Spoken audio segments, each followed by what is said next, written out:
બધાને જય શ્રી કૃષ્ણ। આ રીતે તમે પણ તમારા ઘરે પાઉંભાજી બનાવજો। સરળ રીત છે અને બજાર જેવો સ્વાદિષ્ટ ટેસ્ટ 100% તમારા ઘરે આ રીતની પાઉંભાજીમાં આવશે। તો સૌપ્રથમ તો આપણે જરૂરી વેજીટેબલ્સને બોઇલ કરી દેવાના છે। અહીં આગળ અમે વટાણા, બટાકા, કોબી, ફુલેવર અને રીંગણ યુઝ કર્યું છે। તમે તમારા ટેસ્ટ પ્રમાણે અમુક વેજીટેબલ એડ પણ કરી શકો છો અથવા તો માઇનસ પણ કરી શકો છો। આદુ અને લસણની પેસ્ટ બનાવી દેવાની છે।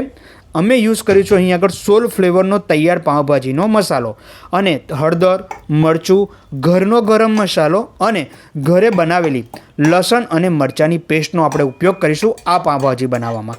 તો પહેલાં તો તેલને ગરમ કરી દઈશું, તેમાં રાઈ ઉમેરી દઈશું અને હવે આપણે તેમાં ઉમેરી દઈશું ડુંગળી। સરસ રીતે ડુંગળીને ગરમ તેલમાં ચડવા દેવાની છે જ્યાં સુધી ડુંગળીનો કલર ગુલાબી નથી થઈ જતો। તમે જોઈ શકો છો કે સરસ રીતે આપણી જે ડુંગળી છે એ તેલમાં ચડી ગઈ છે। હવે આપણે તેમાં ઉમેરી દઈશું ટામેટાં। ટામેટાને પણ ત્યાં સુધી સતત આ ગરમ તેલમાં હલાવતા રહેવાનું છે જ્યાં સુધી ટામેટાં અને તેલ છૂટું નથી પડી જશું। તમે સરસ રીતે જોઈ શકો છો કે ડુંગળી અને ટામેટાં સરસ રીતે આપણા આ તેલમાં ચડી રહ્યા છે। હવે આપણે તેમાં ઉમેરી દઈશું લસણ અને આદુની પેસ્ટ અને હવે આપણે તેમાં ઉમેરી દઈશું જે કેપ્સિકમ। હવે આ 4 વેજીટેબલ્સને આપણે સરસ રીતે ગરમ તેલમાં ચડવા દેવાના છે। હવે આપણે જોઈ શકો છો એ પ્રમાણે કે કેપ્સિકમ, ટામેટાં, ડુંગળી અને આદુ લસણની પેસ્ટ ગરમ તેલમાં સરસ રીતે ચડી ગઈ છે। હવે આપણે તેમાં જરૂરી મસાલા એડ કરીશું જેમ કે સ્વાદ પ્રમાણે મીઠું એડ કરીશું, તેમાં આપણે હળદર ઉમેરીશું, અહીં આગળ મરચું ટેસ્ટ પ્રમાણે તમે ઉમેરી શકો છો, ગરમ મસાલો એડ કરીશું અને લસણ અને આદુની પેસ્ટ ઉમેરીશું।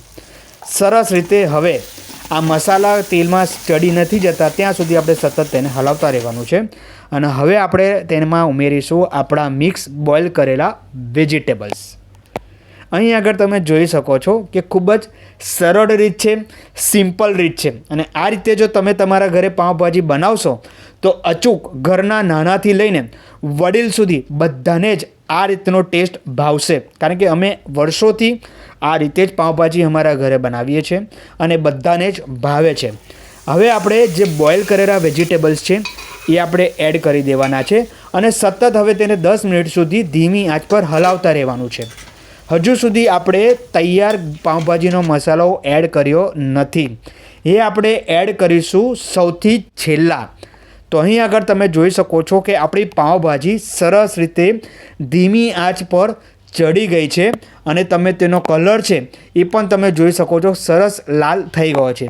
હવે આપણે તેમાં ઉમેરી દઈશું સોલ ફ્લેવરનો તૈયાર પાઉંભાજીનો મસાલો। અહીં આગળ તમે બજારનો તમારો મનગમતો પાઉંભાજીનો મસાલો પણ એડ કરી શકો છો। તો આ રીતે પાઉંભાજી અચૂક બનાવજો। હવે આપણી પાઉંભાજી તૈયાર છે ખાવા માટે।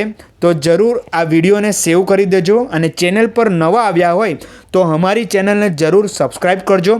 આ જ રીતે અમે તમને ઘરની અલગ અલગ ગુજરાતી વાનગીઓની રેસીપી સરળ ભાષામાં બતાવતા રહીશું। જય હિન્દ।